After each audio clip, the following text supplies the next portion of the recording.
Hi, this is Michael Shevack, and welcome to GODSEARCH. This is podcast number 18, a very significant number if you come from a Hebrew-based culture, Judaism, Christianity, Islam, because in Hebrew, the letters are numbers, and the numbers can be read conversely as letters. So any number has a significance and it has a meaning.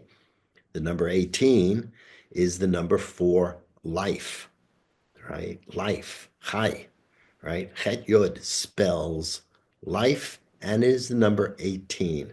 Very, very significant number, especially here on GODSEARCH, because as we said, we're not so interested in party line theology about what is true, what isn't true, who is God, who isn't God. What we're interested in is cultivating the experience called God.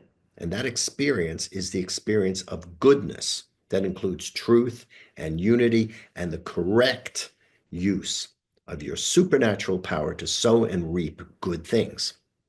That's what we're about here.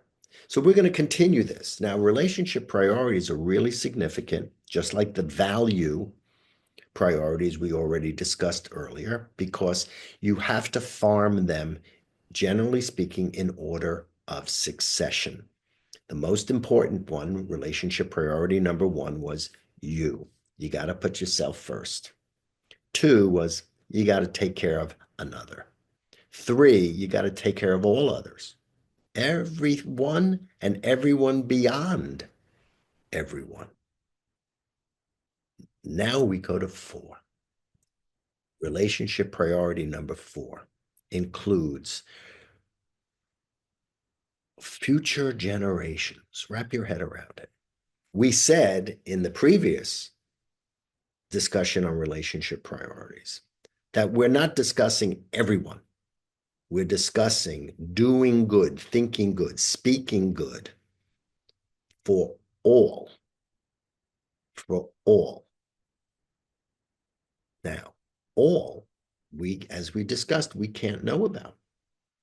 We can't know about it because we're not just dealing with a fixed number of people. We are dealing with future generations, new people, newer upon newer people, newer upon newer people. We are not talking about a finite quantity of people.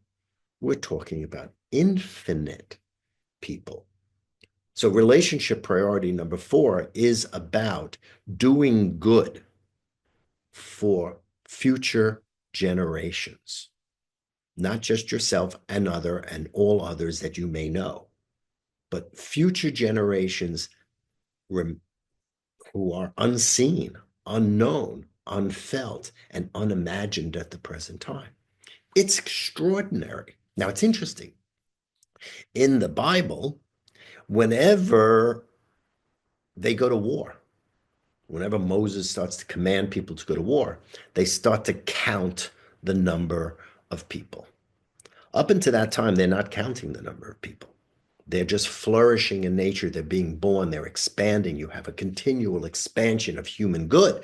But the minute there's a war, they start to finitize, count, see the quantity of resources that we have. That's the horror of inverting relationship priority number four. So we are not doing good for us in the present and imagining future generations. We're counting the present generations to see whether we have enough people to live without them being exterminated. Wrap your head around it. Now, okay, on a lighter note, I am reminded of a cartoon that I grew up with. You may know it, you may not know it. They've tried to reboot it a couple of times. It's Mr. Magoo, Quincy Magoo. When I was growing up, there was a guy named Jim Bakker who played the voice of it in television. It was black and white. Mr. Magoo was known for being, um, myopic. He couldn't see. Actually, I think he was hyperopic. I don't even think he could see close up. But I'm going to talk about myopia because myopia is the spirituality of not paying attention to relationship priority number four. When you don't pay attention to relationship priority number four and you are not sowing and reaping, thinking about its effect on future generations, you are myopic and it is dangerous. Now, how dangerous is it? Well, hey, Roundup was an absolutely brilliant weed killer, really, truly brilliant weed killer. I mean, amazing. Um, but as it turns out, we were a little myopic and it, causes cancer. Cars that generate carbon monoxide, well, you got great power from the gasoline. I can't deny that. But a little myopic, it didn't take but a few generations before there were so many automobiles that we were making people sick with asthma and all sorts of cancers from the pollution. So, myopia, where we are not considering the future, we are not seeing the future, we're not attempting the future, is absolutely a dangerous spiritual trait. It's not just a disease of not being able to see, because your muscles in your eyes are arranged and you put glasses on and forget it. The myopia is a spiritual condition, and we have to be very, very careful of it. Very careful. This brings us to one of the more amazing inventions in the history of humanity. This whole ability to look in terms of not the present tense, but the future-oriented viewpoint of life. This is the great gift, the really, really, truly great gift of the Hebrew civilization. It was different. Other cultures did consider the future. For instance, the Iroquois. They were astonishing. They asked that every decision try to take into account 7 generations. 7 generations. In fact, there's a good natural paper and ecological cleaning company called 7 Generations. Terrific. Look them up. But by and large, in the culture that the Bible arose from, that kind of thinking was not dominant. And the Hebrew view became future oriented. It's called a historical religion. Judaism was a historical religion. That viewpoint was passed to Christianity and Islam, and the concept of history as this incredible, marvelous spiritual movement of all nations and all people to come to know themselves as a singular family of humankind. Well, that was an extraordinary contribution to the world. Other people had a notion of the future, but they didn't think about it on that scale. That's the great gift. If you were to ask me, what is the great gift of the Hebrew people? It is kind of the invention of history. The invention of history. Now, the Iroquois are very interesting because they said, look for 7 generations ahead, and they were very generous. The Bible does it in a very strange way. They say, I think it's in Exodus 34, verse 7. They say, God will punish the iniquity unto the 4th generation. He's incredibly generous, and goodness is to every single generation and never ends. The goodness just keeps building and building and building.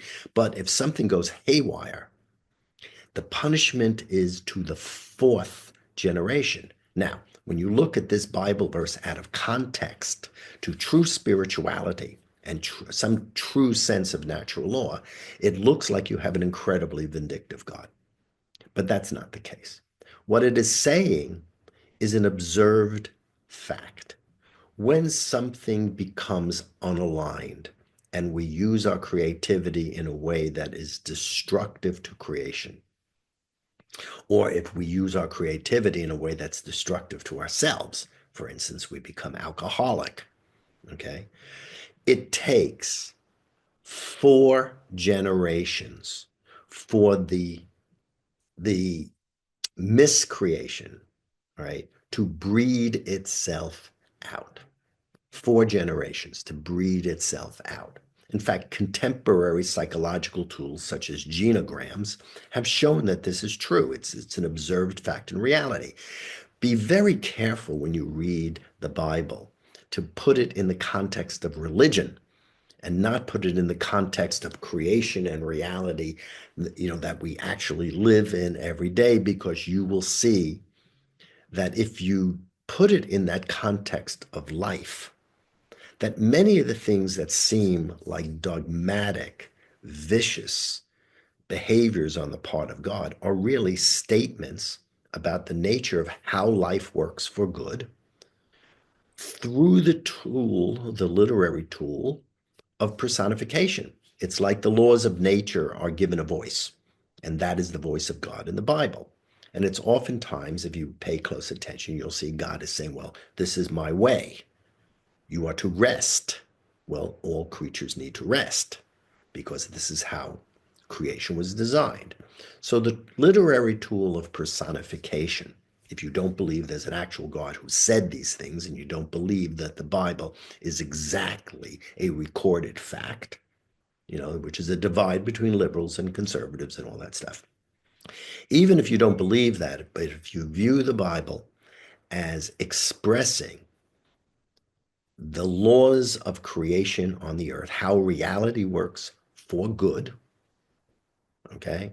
How life responds to your actions, which are good, that correspond to the correct value priorities and relationship priorities. That if you look at it that way, it makes very, very perfectly good sense, because Exodus 34, verse 7 is basically saying, hey, it's going to take 4 generations for this karma, the negative karma, to clean itself out. Okay? Because here's the beauty. We live in a beautiful, creative, progressive, evolving world. I mean, we do. Some people say we don't, that it's an eternal consciousness upon itself, and it has no sense of future, and our projection into it creates future, and future doesn't exist. And I find that to be highly questionable, but I don't want to detour us here. Okay. The fact that we can have a future orientation means at least the potential for future orientation has to exist. Brings us all the way back to podcast number 2. There is growth all around us. Relationship priority number 4, that we should speak, think, feel, and act to do good to future generations is incredibly important. Incredibly important. Now, we have to be very careful, because our democratic free enterprise slash capitalist culture, God bless it, it's great, can make detours away from what is good and right and, pardon the expression, godly. We do it because we put profit first and people second. People are living. Profit isn't living. But we can't reverse that and put what is not living before that which is living, or we have an economy that is flawed, economy from the Greek meaning household. And when we do that, we will not generate profit continuously. Sooner or later, we reach a limit and the economic cycles turn. Okay? The cycles turn. So profit is a very important thing. But under profit is something much more important, which is service. Service is the foundation of economy, and service to help yourself, another, all others, and future generations is there to work through the symbol of money, because it's a wonderful symbol, a very powerful symbol, okay, to create good and more sharing all around the world. So it is incredibly important to always qualify what we mean by profit. Profit through correct service to yourself, another, all others, and future generations, meaning the top four relationship priorities. That kind of profit is good. That kind of profit is holy. And that kind of profit actually, on a very magnificent metaphysical and invisible spiritual level, it's extremely powerful to witness. I encourage you to continue your God search until you can see it. Clean money, clean coins that have been made through proper service. They are imbued with a spiritual quality. They are impregnated with virtue. And when you pass them to someone else, it actually transmits that knowledge. I know you're out there thinking, okay, it's time to give Michael Shevack his medication. I understand that. It sounds like it's crazy, but it's not. And as you continue your God search, you will be able to actually see what happens when you have virtuously earned money in proper service or money that has been earned in improper service. You will be able to see the effect on the first, second, third, and fourth generations. There are many famous families in America that you can study, and you can see the difference between virtuously earned money and money that was earned. Oh, I hate the word, but here it's correct. Sinfully, meaning not in alignment to the way life works for good. So the critical issue for our society, the critical issue for our economic system is to be aware that our progress, our continued evolution of our society, our culture, our biology, our species, and we'll talk about evolution more in the future for those people who consider it contentious, all depends on having a future orientation. We can't be like Mr. Magoo. We can't, we have to see beyond our noses. We have to see beyond ourselves. That's the critical distinction between historical religions and what is also classified as naturalist religions, which are kind of pre-Israelite in classic theology. In naturalist religions, they tended to be involved more in the cycles and the cycling of nature and the serving of the cycling within the cycling, and human action was within the cycling. In a historical religion, we are somewhat disconnected from nature, kind of an original sin, because we have material creativity. And with that incredible ability to not be restricted to mere earthly, natural levels, we can have oranges in the dead of winter. We can transport it from another side of the world. We can do things that we can have ice in Florida, in the Caribbean, in Africa, ice. It exists naturally in Antarctica or North. Think about it. This notion of history as a progressive creativity that is not restricted to mere cycles of nature is the critical difference between the Western view and some so-called Eastern views. It's a critical difference. And you have to understand, history is not just a recounting of dates in the past. In 1492, Columbus, crossed the ocean blue. History, as it's taught in school, is appalling. It's a violation of the very idea. It's not a backwards recounting of dates and times and places. History is dynamic, group collective spirituality. It is as if every person and every community and every family and every nation are conjoined in a vision of unity and unification for themselves and others all around the world in a global human civilization. If you're a Star Trek fan, it's Vulcans. They're not African Vulcans or, North American Vulcans or, Swedish Vulcans or, South American Vulcans. They're just Vulcans. They have grown to be a single group of people. That is the historical vision that makes Western religions so incredibly powerful. And also, we make some mistakes, with that viewpoint. But that's the critical issue. And coming back to the stock market and the economy, be very aware if there isn't a continual future progressive evolution to economy, and then we start to cycle back and plateau and then cycle and go down in the cycle, it is because from a spiritual point of view, we have lost the transcendence and the power of historical perspective in the true sense, not going backwards, but in the true sense. Historical perspective is how do we take good and make it better? How do we take better and make it even better? How do we take better that's even better and make it even better? And how do we approach some unknown horizon, which we call best, that we can never know any more than we can know all, any more than we can know every single human being that will ever exist before the human being is born.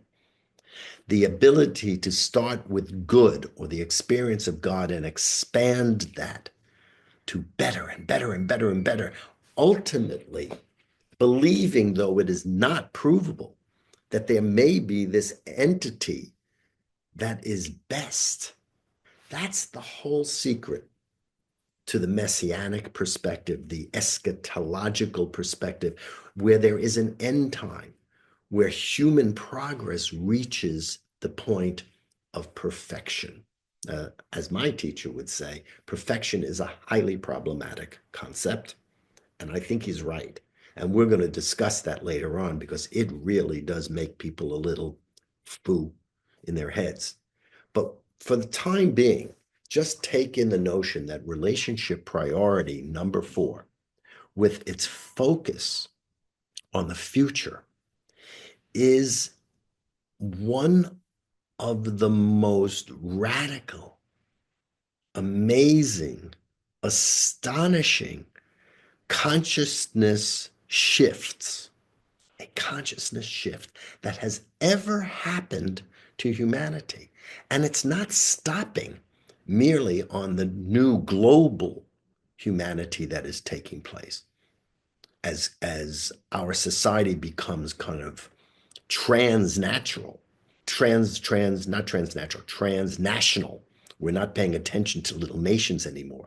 We're connecting nation to nation in treaties and economies, and each individual person is now connected like at the speed of light through the internet. So souls are connecting electronically to each other. The internet is a kind of electronic communion wafer. These are astonishing things, and we are already conceiving of humanity reaching out beyond the earth to the moon and other worlds, and the future is unstoppable in this viewpoint. So relationship priority number 4 is the doorway to the transformative consciousness that is represented by Hebrew thinking in the Bible, and that which was transmitted to Christianity and Islam and our entire world culture, even in atheist societies such as China and other places. They nonetheless have learned the prophetic viewpoint that there is a historical horizon that is never ceasing to progress, to mature, to grow, to strengthen, to purify, to rid itself of impurities and sins and become better and better and better. This is relationship priority number 4, is God's search. That's the search in the God. The experience of good is God.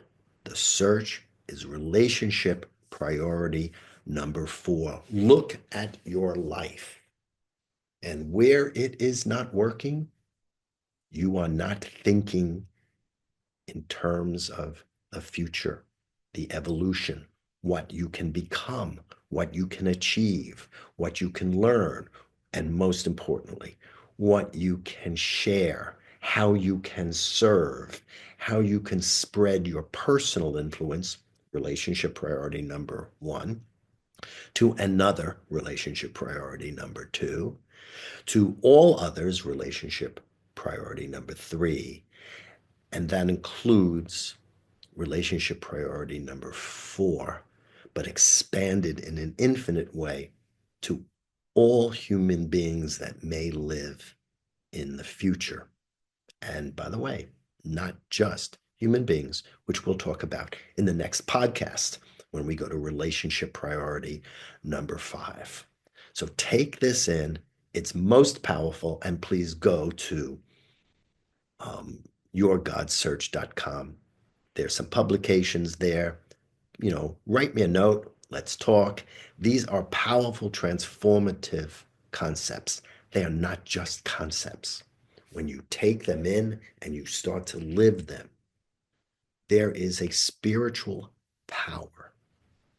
It's truly a spiritual power. You can feel it, you can know it, you can share it, and there is a physics to it, a spiritual physics to it on how to share it, move it, and use it. There is a spiritual power that will absolutely enter you and through you become transmitted to other people. I encourage you, continue your God search and feel this for yourself. A God search is the most astonishing experience you will ever have in life because it is life. It is life. So thank you so much for being here.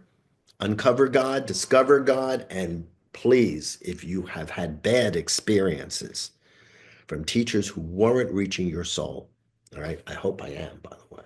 But if you've had some bad experiences, recover God. God is all around you. God is in you. And hey, anywhere that God isn't present is a place that proves that God doesn't exist. Think about it. This is Michael Shevack for God Search. Thanks for being here. See you next week.